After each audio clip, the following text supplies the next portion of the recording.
Miami-Dade has always had a powerful history in the black communities and a reputation as one of the roughest cities in the country.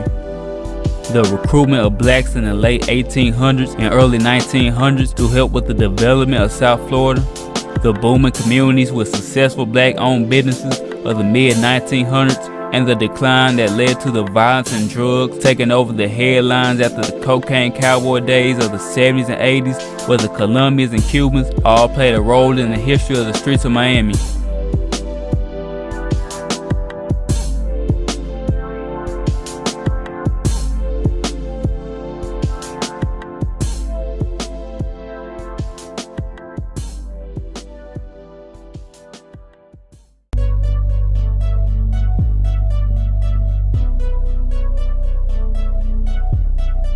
The reputation of Miami with the lavish lifestyles of the 70s and 80s unfortunately led to the violence of the 90s and 2000s with the help of neighborhoods like the Matchbox Projects, known by the media as the Booby Boys, and the Bajas of Curl City. Opalaka Apartments, nicknamed the Pinks and the Blues, or the Triangle, a small area that's now the home of 21 Jump Street, received national attention when the violence increased after the local Robin Hood or Rick Brownlee was arrested.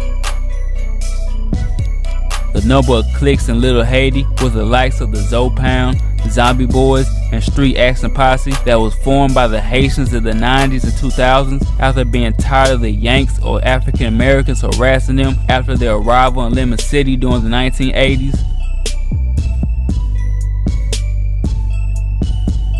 Liberty City's reputation of blocks like the 6-1 or apartments like Lincoln Field and the Pork and Beans would include the infamous 15th Avenue, a popular spot in Miami since before the 60s, became one of the most active areas. Hoods like Swamp City or Forest Cent and projects like Town Park and Rainbow Village in the Overtown area has helped the community stay in the headlines, similar to the cocaine cowboy days.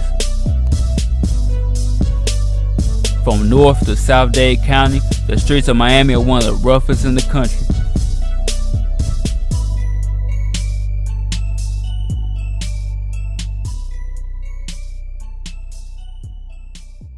You run, shit.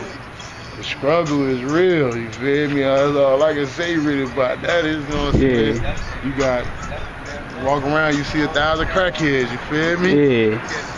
That's what it is, but you know, you got certain ones make it out, you know, get them a job. That's what it is right now about getting you a job, cause this shit is real, man. I feel real. This struggle, that struggle is real.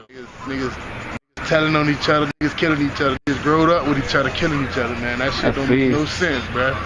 For real. Like, niggas growing up, this shit is killing me. Growing up together and they killing each other like it ain't nothing. Right. Feel me? Fucking everybody wanna be a dope boy, you know.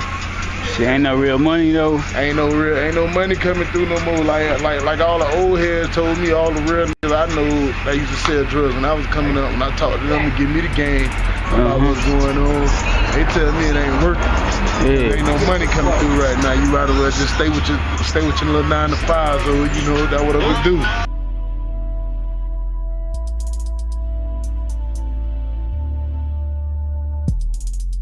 The streets of Miami began in a few communities, neighborhoods like Coconut Grove, founded by Bahamians, and Overtown, home to African Americans, beginning in the late 1800s when blacks were recruited to help with the development of South Florida.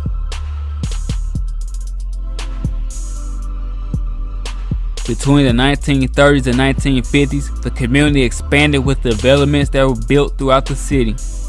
Housing projects like Liberty Square, known as the Pork and Beans, one of the first projects in the country, and Carver Village, one of the first time blacks were able to live outside their traditional segregated communities, helped the population of Liberty City to grow as far as Brownsville or the Brown sub area.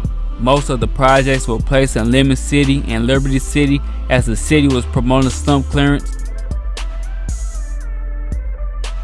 During this time, all black suburbs were constructed for the middle class, like Richmond Heights of South Miami and Bunchy Park of Opalaka. After the highway displaced people from Overtown Together with school and community integration, people began to move to places like Little River and Curl City in the 60s and 70s. Today, the neighborhoods of Overtown and Coconut Grove are slowly becoming high-class areas, but with the newer developments, the streets of Miami still hold the crown as the roughest in Florida, as the brief success of the communities between the 1930s and 1950s turned to one of the most respected areas in the country.